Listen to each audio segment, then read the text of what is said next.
New York में घना कोहरा बंदरगाह को ढक लेता है जब फेरी रात में आगे बढ़ती है। तभी सुनाई देती है एक डरावनी सीटी। जहाज से नहीं, बल्कि अंधेरे में छिपी किसी चीज से। जो कभी स्टीमबोट का खुशमिजाज कार्टून चूहा था, अब खून का प्यासा कातिल बनकर लौट आया है, स्क्रीमबोट। और पानी पर कोई भी सुरक्षित नहीं है। आइए इस अफरातफरी में डुबकी लगाए और जाने जिंदा बचने के रहस्य। शुरुआती दृश्य में दो फेरी वर्कर, डॉम और नील, देर रात इंजन की मरम्मत कर रहे होते हैं। अचानक माहौल में अजीब सी हलचल भर जाती है, जैसे कोई और भी आसपास हो। डॉम घबराकर चारों ओर देखती है और अचानक उसे एक थप्पड़ सा महसूस होता है, लेकिन पीछे कौन है, ये साफ नहीं होता। अचानक एक अजीब और भयावह सीटी अंधेरे में गूंजती है। नील जांचने आगे बढ़ता है, लेकिन तुरंत ही किसी अदृश्य चीज का शिकार हो जाता है। खून चारों ओर बिखर जाता है। डॉम भागने की कोशिश करती है, लेकिन नील के मांस पर फिसलकर एक ड्रम में गिर जाती है। ड्रम के भीतर से भयानक चीखें गूंजती हैं और वहीं प्रकट होता है एक डरावना, चूहे जैसा जीव, शैतान, जिसका नाम है स्क्रीमबोट। फिर हम देखते हैं कि एक लड़की भाग रही है, जिसका नाम है सेलिन, इस फिल्म की मुख्य किरदार। सेलिन स्टेटन आइलैंड की ओर भागती है, जहां उसकी मुलाकात पीट से होती है। यहीं खुलासा होता है कि सेलिन एक बर्थडे पार्टी से भागकर आई है। पीट सेलिन को नाव की ओर भेज देता है, लेकिन तभी वहां लड़कियों का एक ग्रुप पहुंच जाता है। वही ग्रुप जिससे सेलिन भाग रही थी। इस ग्रुप में शामिल होती हैं बर्थडे गर्ल सिंडी और उसकी सहेलियां।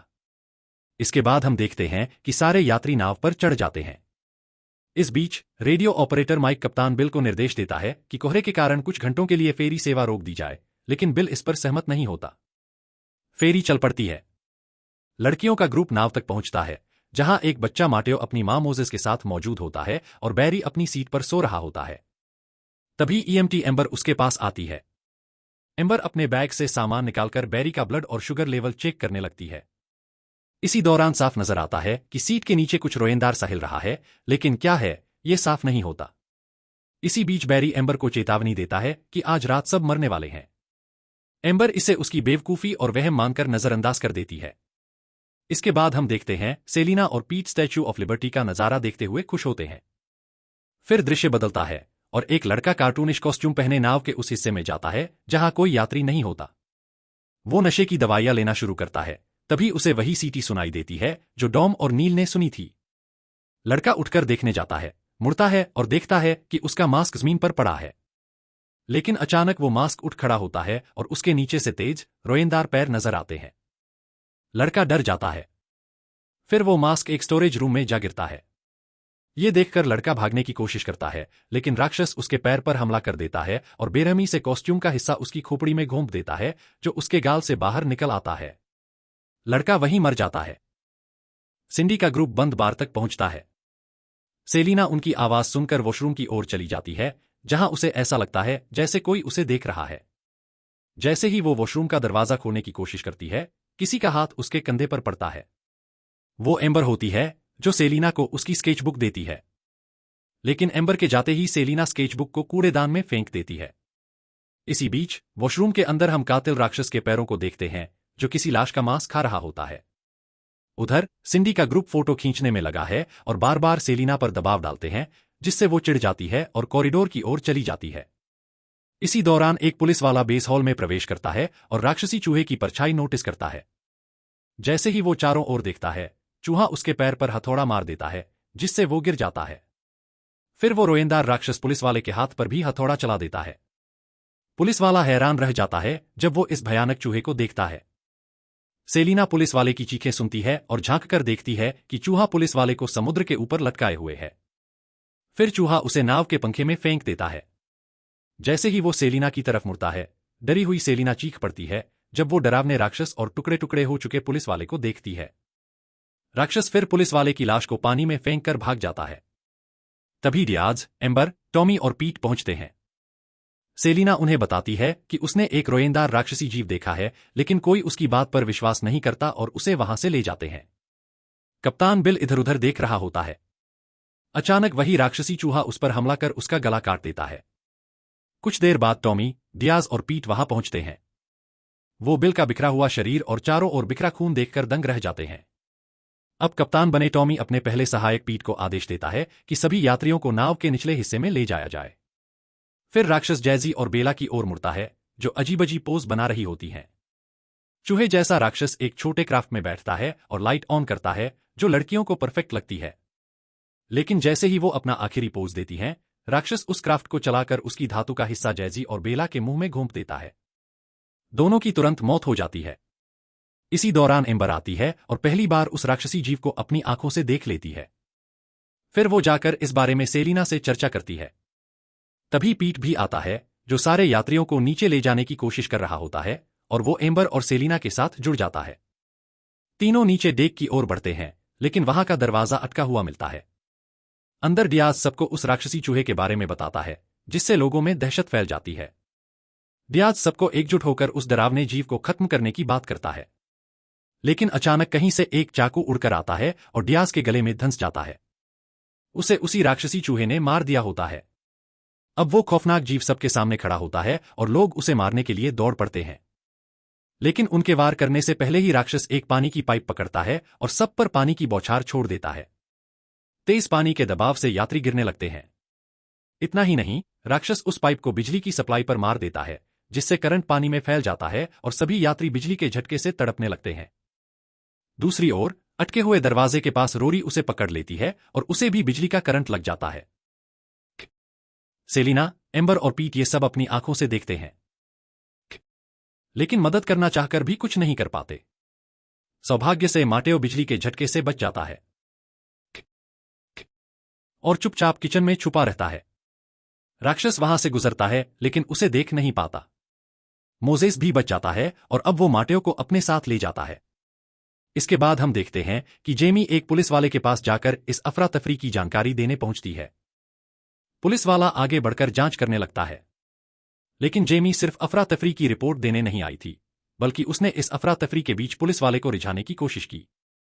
जेमी को लगता था कि खून के प्यासे राक्षस या मौत का सामना करने से पहले फ्लर्ट करना ही जिंदगी का असली मकसद है। इसी दौरान राक्षस उन्हें देख लेता है और चाकू से हमला कर दोनों की हत्या कर देता है। इस बीच सेलिना, पीट और एम्बर ऊपर जाते हैं और वहां उनकी मुलाकात माटेओ और मोजेस से होती है, जबकि सिंडी पीछे रह जाती है। दृश्य बदलता है और हम टॉमी को कंट्रोल रूम में मरम्मत करते देखते हैं। वो पीट से स्क्रूड्राइवर मांगता है, लेकिन वहां राक्षसी चूहा मौजूद होता है और उसे पिलर पकड़ाता है। टॉमी फिर हथौड़ा मांगता है, तभी राक्षस सामने आ जाता है और टीवी उठाकर उसके ऊपर पटक देता है, जिससे टॉमी की तुरंत मौत हो जाती है। उधर सिंडी नाव में सिग्नल ढूंढते हुए आगे बढ़ रही होती है। उसी समय सेलिना और बाकी बचे लोग कंट्रोल रूम में पहुंचते हैं और टॉमी को मरा हुआ पाते हैं। अचानक कोई सेलिना के पैर को पकड़ लेता है। वो बैरी होता है और पता चलता है कि वो भी अब तक जिंदा है। सिंडी आगे बढ़ती जाती है और उसके पीछे पीछे राक्षस भी चलता है। वो उस जगह पहुंचती है जहां उसकी सहेलियों की हत्या हुई थी। वहां उसे जैजी की एक फोटो दिखाई देती है, जिसके बैकग्राउंड में वही राक्षस नजर आता है। ये देखकर सिंडी बुरी तरह घबरा जाती है। उसके सामने उसे उस लड़के का कार्टून कॉस्ट्यूम वाला मास्क दिखता है। जैसे ही वो उसे उठाती है, लड़के का कटा हुआ सिर गिर जाता है। पास ही उसकी सहेली की लाश लटकी होती है और तभी सामने वही राक्षसी चूहा प्रकट हो जाता है। वो एक तीर उठाता है और सिंडी का पीछा करने लगता है। सिंडी जल्दी से दरवाजा खोलकर बाहर भागती है और उसे बंद कर देती है, यह सोचकर कि अब वो सुरक्षित है। लेकिन राक्षस दरवाजे के आर पार तीर चला देता है, जो सिंडी को तुरंत मार डालता है। दूसरी ओर बैरी के पास एक फोटो होती है, जिसमें राक्षस और एक कप्तान नजर आते हैं। वो सबको स्टीमबोट की कहानी सुनाता है कि 1960 के दशक में एक बहुत दयालु कप्तान हुआ करता था, जिसका नाम था वाल्टर, जिसे लोग वोल्ट कहकर बुलाते थे। एक दिन कप्तान वोल्ट को नाव के निचले हिस्से में एक पिंजरा मिलता है, जिसमें एक कार्टून जैसे जीव को बंद किया गया होता है, जिसका नाम है विली। वो असल में एक ऐसा प्रयोग था जो लोगों का मनोरंजन करने के लिए बनाया गया था। वोल्ट विली को पिंजरे से आजाद कर देता है और दोनों अच्छे दोस्त बन जाते हैं, साथ समय बिताने लगते हैं। लेकिन एक दिन अचानक त्रासदी होती है और विली गायब हो जाता है। लोग कहते हैं ये सब बस एक शहरी कहानी थी या वोल्ट की कल्पना। लेकिन अब 90 साल बाद विली वापस लौटा है, कार्टून किरदार बनकर नहीं, बल्कि एक खून का प्यासा राक्षसी कातिल बनकर। सेलिना सोचती है कि ये शायद वही नाव है विली की कहानी वाली। लेकिन बैरी स्पष्ट करता है कि संभव है ये बस उसी नाव के कुछ हिस्से हों जिन्हें समय समय पर दोबारा इस्तेमाल किया गया हो। रोस्को पाइपलाइन एरिया की जांच कर रहा होता है, तभी उसे कुछ गिरने की आवाज और उसके बाद सीटी सुनाई देती है। वो जब उस जगह पहुंचता है, तो एक खुली गैस पाइप मिलती है जिससे उसका आंख पिघल जाता है। और तभी विली प्रकट होकर उसे मार डालता है। कुछ देर बाद एक पुलिस वाला आता है और जैसे ही वो राक्षस को देखता है, गोली चलाता है। लेकिन कोई भी गोली विली को नहीं लगती, बल्कि एक गोली डीजल टैंक में जा लगती है और डीजल चारों ओर फैल जाता है। विली वहां आग लगा देता है और पुलिस वाला जिंदा जलकर मर जाता है। तभी बिजली चली जाती है और सब कुछ अंधेरे में डूब जाता है। बचे हुए लोग फ्लेयर लाने नीचे जाते हैं। इसके लिए पीट, मोजेस और माटेओ इंजन रूम में जाते हैं, जबकि सेलिना और एम्बर पाइपलाइन की ओर बढ़ते हैं। इंजन रूम में पीट और मोजेस को अचानक डॉम दिखाई देती है, जिससे पीट चौंक जाता है कि वो अभी तक जिंदा है। डॉम उन्हें अपने साथ ले जाती है, लेकिन जैसे ही वो एरिया की जांच कर रहे होते हैं, डॉम अचानक मोजेस के सिर पर लोहे की चीज से वार कर देती है। पीट हैरान रह जाता है। फिर डॉम उनके सामने आती है। उसके शरीर पर अब राक्षस जैसे कांटे निकले होते हैं और वो कबूल करती है कि अब वो कप्तान विली के लिए काम कर रही है। पता चलता है कि विली और डॉम समुद्र में किसी चीज की तलाश कर रहे हैं और उनके रास्ते में आने वाला कोई भी जिंदा नहीं बचेगा। अब हम सेलिना और एम्बर को देखते हैं। दोनों चुपचाप पाइपलाइन में आगे बढ़ती हैं। जैसे ही वो टॉर्च चलाती हैं, उन्हें एक भयानक दृश्य दिखता है। राक्षस विली लाशों को खा रहा होता है। दोनों चुपचाप आगे बढ़ने की कोशिश करती हैं, लेकिन तभी एक नुकीली चीज एम्बर के पैर में धंस जाती है और वो दर्द से चीख पड़ती है। राक्षस आवाज की तरफ मुड़ता है, लेकिन सेलिना जल्दी से एम्बर का मुंह दबा देती है। पास ही एक इमरजेंसी सप्लाई बॉक्स होता है और सेलिना उसकी तरफ दौड़ती है। उधर एम्बर अपने मुंह में एक स्क्रू दबाकर अपने पैर से कील निकालने की कोशिश करती है। जैसे ही सेलिना बॉक्स खोलने ही वाली होती है, राक्षस विली उसके पास आ जाता है और उसे फूल पेश करता है। वो डर के मारे चीख उठती है। तभी एम्बर मौके का फायदा उठाकर स्क्रू विली की आंख में घोंप देती है। गुस्से से भरा विली उस पर झपट पड़ता है, लेकिन तभी सेलिना डंडे से वार करती है और राक्षस वहां से भाग जाता है। इंजन रूम में पागल डॉम दिखाती है कि उसने नाव के सारे फ्लेयर्स इकट्ठा कर लिए हैं। फिर वह पीठ पर जोरदार वार करती है। तभी राक्षस विली वहां आ जाता है और डॉम उसकी ओर दौड़ पड़ती है। विली अपनी आंख से स्क्रू निकाल देता है। यहां पता चलता है कि डॉम पूरी तरह विली के आदेश मानती है। दरवाजे बंद करना, इंजन ब्लॉक करना, सब कुछ उसी के कहे अनुसार। लेकिन अचानक राक्षस विली ही डॉम पर हमला कर देता है। पीट मोजेस से कहता है कि वह भाग जाए, लेकिन मोजेस राक्षस के पीछे लगे टैंक पर हथियार से फायर कर देता है। इससे जबरदस्त धमाका होता है, आग लग जाती है और नाव के अंदर पानी भरने लगता है। क्या विली भी उस आग में फंस गया? ये अभी साफ नहीं है। अब पीट और माटेओ एक तंग जगह में फंसे होते हैं। तभी सेलिना और एम्बर वहां पहुंचती हैं और भारी लोहे की चीज हटाने की कोशिश करती हैं ताकि उन्हें बाहर निकाला जा सके। लेकिन धीरे धीरे पानी भरने लगता है। राक्षस पहुंचकर पीट की टांग पर वार करता है। काफी मुश्किल से वे माटेओ को बाहर खींच लाते हैं, लेकिन पीट वहीं रुककर राक्षस विली का सामना करने का फैसला करता है। वह बाकी तीनों को भागने का आदेश देता है। एम्बर तो चली जाती है, लेकिन सेलिना जाने से इनकार कर देती है और पीट से बाहर आने की गुजारिश करती है। सेलिना अपनी आंखों के सामने देखती है कि पीट खुद को कुर्बान कर देता है। एम्बर वापस आती है और टूट चुकी सेलिना को वहां से खींचकर ले जाती है। एम्बर उसे गर्म रखने के लिए कुछ ढूंढने जाती है, लेकिन तभी उसे दिखता है कि राक्षस विली अभी भी जिंदा है। वो घबराकर वापस दौड़ती है। अब सेलिना को यह जानने की जिज्ञासा होती है कि आखिर राक्षस चाहता क्या है। तभी माटेओ उसे वो फोटो देता है जो बैरी के पास थी, विली की फोटो।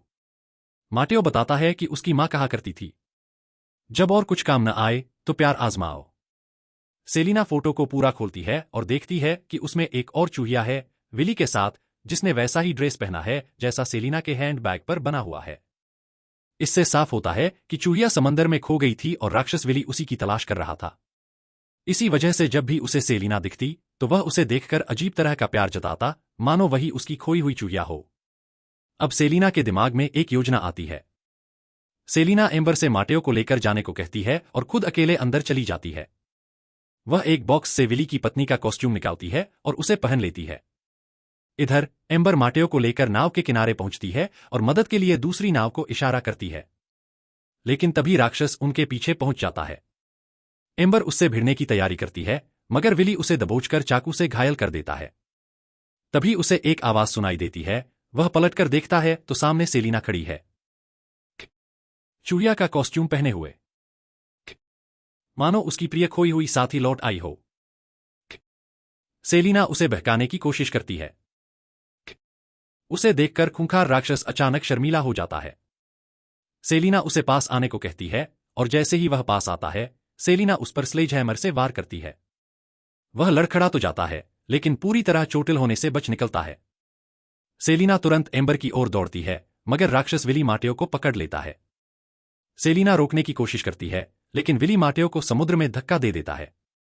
सेलिना उसे बचाने के लिए दौड़ती है, मगर खुद फिसलकर नाव से लटक जाती है। तभी विली उस पर लोहे की छड़ से वार करने ही वाला होता है कि उसे फ्लैशबैक आता है, कैसे उसकी अपनी चूहिया नाव से गिर गई थी और वह उसे बचा नहीं पाया था। गुस्से के बजाय विली सेलिना को ऊपर खींच लेता है और उसे एक फूल पेश करता है। तभी एम्बर वहां पहुंचकर विली पर चिल्लाती है। विली उसका ध्यान भटकाता है और उसी पल सेलिना कैंची से उसके सिर पर वार कर देती है। राक्षस विली वहीं मारा जाता है। सुबह होते होते माटेओ समुद्र में डूबने ही वाला होता है, लेकिन समय पर उसे बचा लिया जाता है। उसका पिता सेलिना और एम्बर को अपने बेटे को बचाने के लिए धन्यवाद कहता है। तीनों सर्वाइवर को आखिरकार मदद मिल जाती है। बाद में माटेओ सेलिना को एक स्केचबुक देता है जो उसे पानी में मिला था। लेकिन तभी एक चौंकाने वाला ट्विस्ट सामने आता है, राक्षस विली जिंदा है। वह सीटी बजाता है, मानो उसकी चूहिया अब उसके साथ है। फिर हम सुनते हैं कि पीट रेडियो ऑपरेटर माइक को मदद के लिए पुकार रहा है, मतलब पीट भी चमत्कारिक ढंग से बच गया है। माइक तुरंत उसकी मदद के लिए दौड़ता है और यहीं पर यह कहानी खत्म होती है। यदि आपको ये वीडियो पसंद आया हो तो कृपया इसे लाइक करें, चैनल नई पुरानी फिल्म्स को सब्सक्राइब करें और नए वीडियो की जानकारी पाने के लिए बेल आइकन दबाएं।